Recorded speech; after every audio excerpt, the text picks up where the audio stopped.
What's up, guys? Vaping Mr. J here, I'm motor. and this video is being recorded really late. It's 3:24 a.m. for me. Motor slept most of the day because he was a tired baby. I guess. I mean, I didn't realize I was sleeping that late. But so I went to the vape shop today. I will show you what I got here in a little bit, but I want to go ahead and do the review on the Vaporesso Swag 2 kit.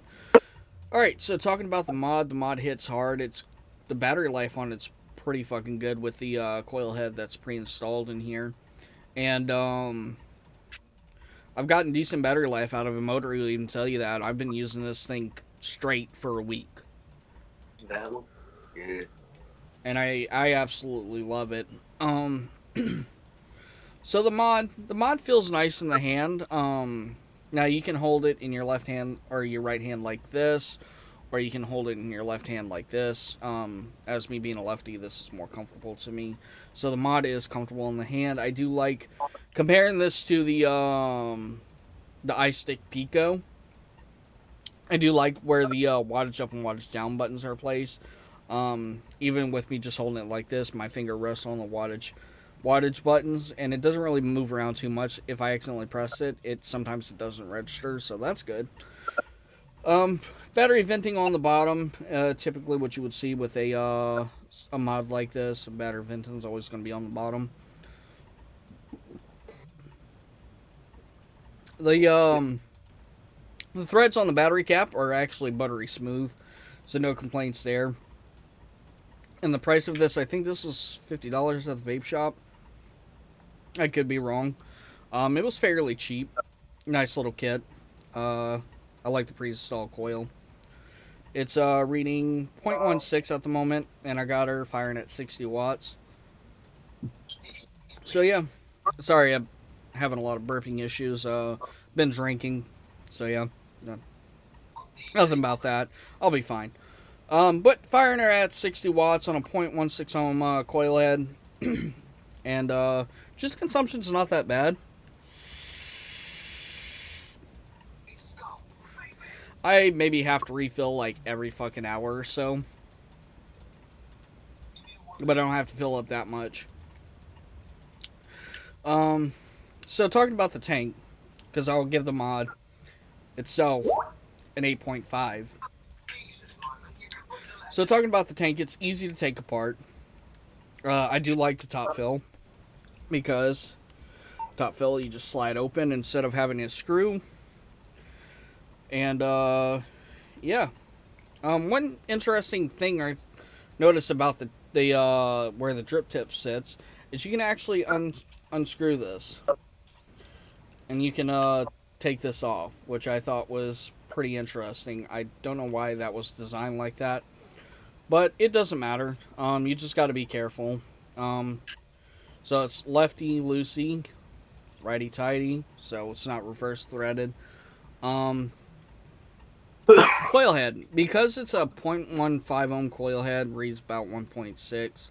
Doesn't fluctuate too much. It reads differently every time, like you unscrew the tank and screw it back on. But coil head seems to be good. It lasted a week. Now I do want to get into some features of the actual tank itself. So it's got dual airflow, which is really nice. It's not super restrictive, but it's not super wide open as well. So I think it's kind of the perfect balance. The tank has really good flavors, and the best part about the tank is it's actually compatible with Baby Beast coils. I also bought these while I was at the vape shop, and the guys at the vape shop said that these coils are compatible with the Vaporesso tank. I can't remember what the name of the tank is. Let me see. I have my box right here. Let's see. NRG PE tank. So, these are compatible with the NRG PE tank. I also Googled it, and these coils are compatible. I got the V8 Baby Mesh, so I can't wait to try those out. Even though smoke coils, they're hit or miss when it comes down to it. They're very, very hit or miss. So yeah, but flavor of the tank, it's really good. Vapor production, again, go ahead and show it again.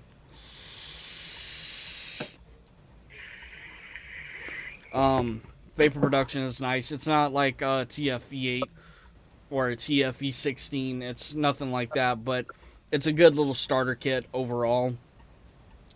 The only thing you really have to buy is the juice and the battery, which batteries for a single don't really cost that much. Although, if you do get this kit, I would recommend 2 batteries. That way you can interchange them.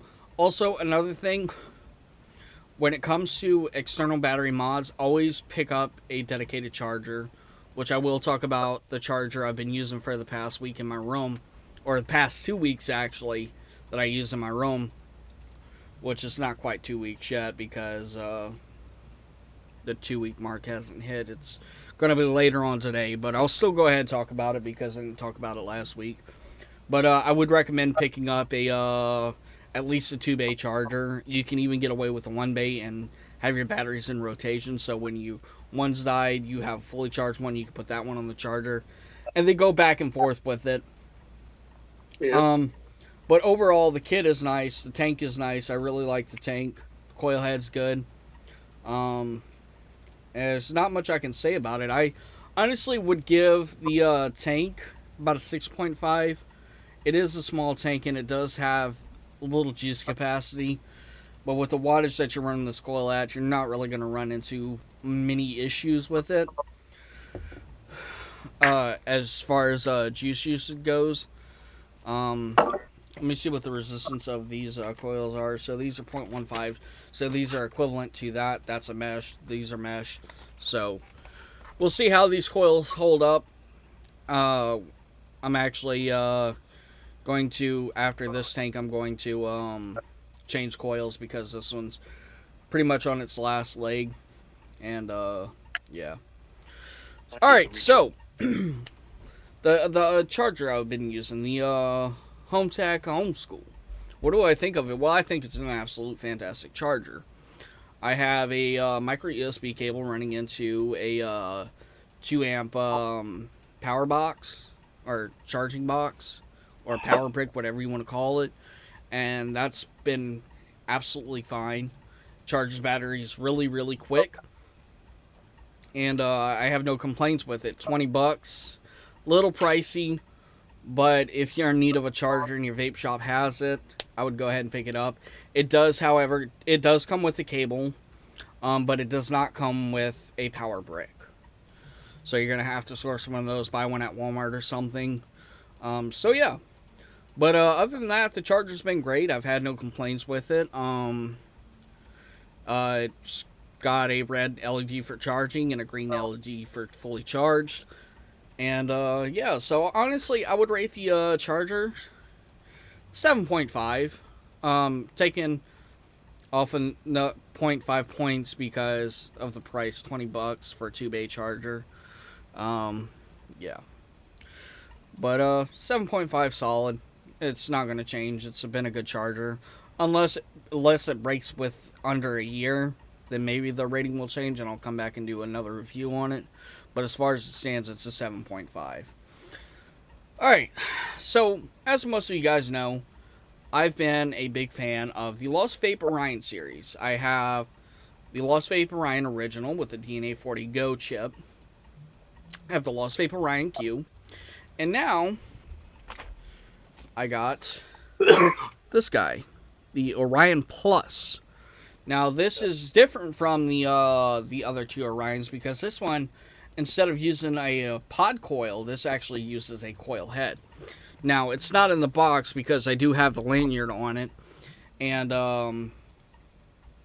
it wouldn't fit in the box. I don't feel like taking the lanyard off because it's a pain in the ass to get on. Motor knows what I'm talking about with these little fucking rubber things right here. They're a pain in the ass to get on. The one I got mine in, and we'll go ahead and read the color from the back.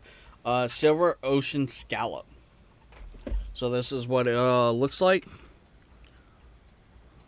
I really like it. I've always been a big fan of stainless steel. I don't know what it is, but I like stainless steel. So yeah. And I have been vaping on it. I did go upstairs for a little bit because I wanted to spend some time in my room. and tried listening to music, but my internet was acting up. But I was in my room most of the night. So what juice am I rocking in here? Because I also got some juice to go with it. Now I'm running the 0.25 ohm coil head. I would not recommend doing this, but the juice I am rocking is one of my favorite lines from Overcast Vapor Lounge, and that is Becky. That's like one of my favorite e-juices from their line, is Becky. And I got this in 35 milligrams because this is a little bit, I would say this is, let me see see if it says what the max wattage is. No, it doesn't.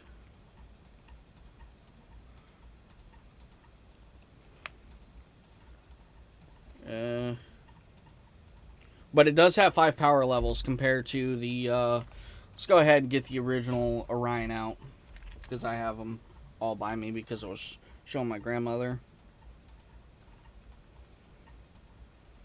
Alright, so let's see.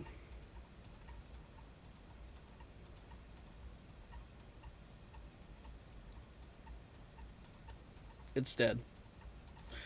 Alright, so I would get, where's the box? Do I have the box down here, or is it up there? That's for the Orion Q. I don't think I have the box by me, but I think the original Orion only has like 3 power levels, while this one has 5. And with this one, I have it on, go ahead and take out the box real quick so I can, so red is level 3, yellow is level 4, and purple is level 5. White is level 1, and blue is level 2. So now this has a little chart on here, so you can actually use the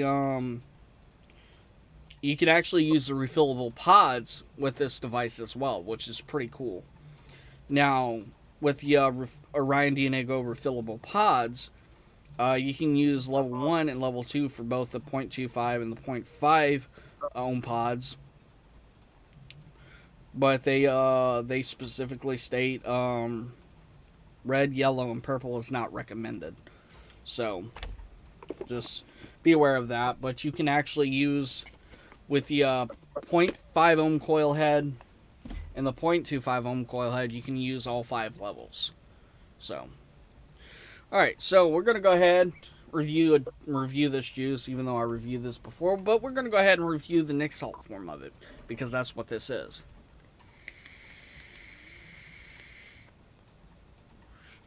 Yep, that's Becky. A little bit of throat hit. Nick Salt tastes nice in this. Even with this 0.25 ohm pod, or this coil head, not pod, this 0.25 ohm coil head. Again, not advisable. Do not vape Nick Salts this low. Because I used to be a former dipper, I'm kind of used to these high milligrams. Yeah, you have to admit, compared to smoking, us former dippers, we did take in a lot of nicotine. But, nice little pod. Only problem is if you buy it from a vape shop, it might be overpriced. I did see one website selling it for $38 to $40 or something like that. But then again, I don't know too much about this vape website or this vape retailer or vape shop online or online shop. So just be careful where you buy this from.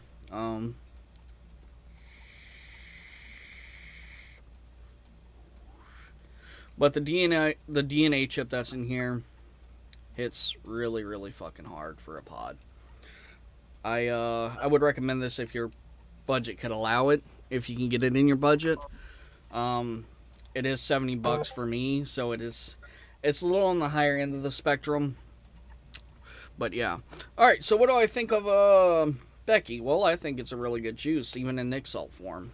The Nick Salt is not super overpowering, so that's good. And it does have a little bit of throat hit, which I do like. Also, keep in mind, what's wrong pod? That's going to get confusing, because they almost all look the same. Keep in mind this is not fully charged. I started vaping on it straight away once I primed the coil. Well, not after I primed the coil, but waited for a little bit and I primed the coil and waited a little bit. A lot of talking.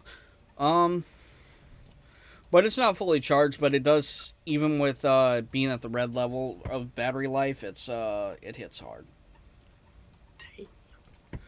But I think that's pretty much it. Anyways, guys, if you enjoyed the video, leave a like down below. Don't forget to comment, share, and subscribe. Don't forget to hit that notification bell to be alerted when we upload new videos. Anyways, I am Mr. J, and we're signing out.